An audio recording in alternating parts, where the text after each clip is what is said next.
Bayangkan seorang pria yang tidak memiliki pekerjaan, tidak ada kesuksesan dalam hidupnya, peminum berat, dan masih tinggal bersama orang tuanya di usia 35 tahun. Dia mencoba mencari cinta melalui aplikasi kencan, dan setelah beberapa minggu menyapu layar, dia berhasil mengatur pertemuan dengan seseorang di sebuah restoran. Pasangan ini terlibat dalam obrolan yang cukup menyenangkan sampai wanita itu bertanya, "Jadi, apa pekerjaanmu?" Walaupun malam itu berjalan cukup menyenangkan, wanita tersebut menolak untuk kencan kedua. Ketika teman-temannya bertanya mengapa, dia menjawab, "Dia baik, tidak jelek juga, tapi aku memutuskan untuk berhenti berkencan dengan pecundang." Memilih siapa yang ingin kita kencani adalah hak setiap orang, dan tidak ada yang salah dengan itu. Namun, contoh ini menunjukkan salah satu cara banyak orang menggunakan kata pecundang di zaman sekarang. Dalam banyak budaya modern, menjadi apa yang disebut pecundang berarti kita pantas dicemooh dan dihina. Bagaimanapun juga, kalau kamu gagal dalam hidup, itu salahmu sendiri. Jadi, kamu seorang pecundang.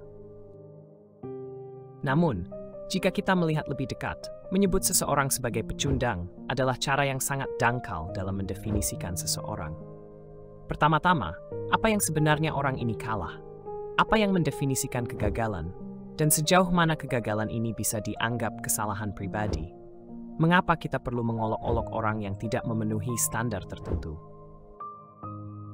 Dalam video ini, kita akan menjelajahi lebih jauh tentang mengapa menyebut seseorang sebagai pecundang itu konyol, terutama dengan nada menghina, dan bagaimana menjadi pecundang yang bahagia bukanlah hal yang buruk. Istilah pecundang berasal dari kata kerja kalah, yang secara teknis berarti seseorang yang kehilangan atau telah kalah.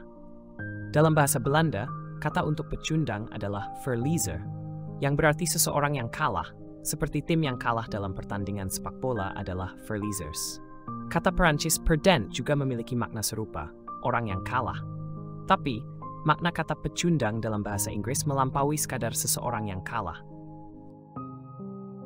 Ketika digunakan dalam konteks sehari-hari, kata pecundang sering digunakan sebagai penghinaan yang dilemparkan dengan sedikit pemikiran.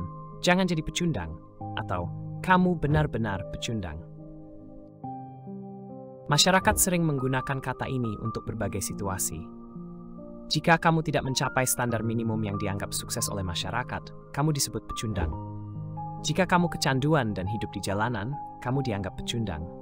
Jika kamu tidak menarik dan tidak bisa menemukan pasangan, kamu pecundang. Jika kamu tidak berhubungan seks, kamu dianggap pecundang. Bahkan kata ini sering digunakan untuk menyerang lawan politik atau tentara yang cedera dalam perang. Pembagian antara pemenang dan pecundang sangat kuat dalam budaya Amerika, seperti yang diulas oleh Neil Gabler dalam artikelnya di Salon, di mana ia menyatakan bahwa para pecundang dianggap sebagai paria budaya, setara dengan untouchables di India. Namun, kita juga harus bertanya, siapa yang mau berkencan dengan orang yang tak tersentuh? Atau lebih dari itu, siapa yang mau berkencan dengan seorang pecundang? Memang benar bahwa kita memiliki kemampuan untuk memilih, tetapi sebagian besar peristiwa dalam hidup kita tidak ada dalam kendali kita. Ada kepercayaan umum bahwa menjadi pecundang adalah kesalahan individu. Jika kamu berada dalam keadaan yang tidak menguntungkan, kamu yang patut disalahkan. Tetapi kita sering lupa bahwa ada sesuatu yang disebut takdir. Filosofi Stoa kuno menyatakan bahwa kejadian eksternal bukanlah kendali kita. Yang bisa kita kendalikan hanyalah tindakan kita.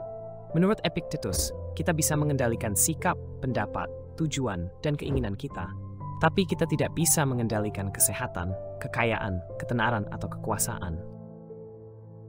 Bahkan ketika kita membuat keputusan yang bijaksana, keberuntungan memainkan peran besar dalam menentukan hasil kehidupan kita. Psikolog humanistik Scott Barry Kaufman meneliti hubungan antara bakat dan keberhasilan, dan ia menemukan bahwa keberuntungan memiliki peran lebih besar daripada yang kita kira. Dalam banyak kasus, orang yang sedikit berbakat namun beruntung seringkali jauh lebih sukses daripada mereka yang sangat berbakat namun kurang beruntung. Kita tidak bisa memilih untuk lahir di negara yang makmur atau di negara yang dilanda perang. Kita juga tidak bisa memilih apakah kita akan terlahir dari keluarga yang kaya dan mendidik, atau dari keluarga yang bermasalah. Nasib seringkali berada di luar kendali kita, dan keberuntungan serta nasib buruk menentukan jalannya hidup kita. Namun, di tengah-tengah kesulitan ini, kita selalu memiliki pilihan untuk melakukan yang terbaik dengan situasi yang ada. Tetapi masyarakat mungkin masih melihat kita sebagai pecundang, meskipun kita sudah melakukan yang terbaik. Lantas, apakah kita harus peduli dengan pendapat masyarakat?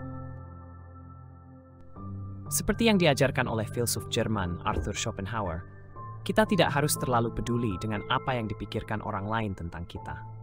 Menjadi seorang pecundang hanya sebatas opini. Kita bisa hidup sehat, memiliki semua kebutuhan yang terpenuhi, namun masih dianggap sebagai pecundang oleh sebagian orang. Dan label pecundang itu bisa sangat subjektif, tergantung pada lingkungan sosial. Jika kita bisa hidup bahagia tanpa memedulikan pendapat orang lain, kita sudah memenangkan permainan ini. Menjadi seorang pecundang yang bahagia, artinya kita menerima keadaan kita dengan tangan terbuka dan tidak membiarkan opini orang lain mempengaruhi kebahagiaan kita. Jadi, daripada berusaha menjadi pemenang dalam definisi masyarakat, fokuslah pada bagaimana kita mendefinisikan diri kita sendiri. Jika kita bisa bahagia dengan apa yang kita miliki, maka opini orang lain tidak relevan. Itulah cara menjadi seorang pecundang yang bahagia. Terima kasih telah menonton video ini. Jangan lupa untuk like, share, dan subscribe untuk lebih banyak konten menarik lainnya.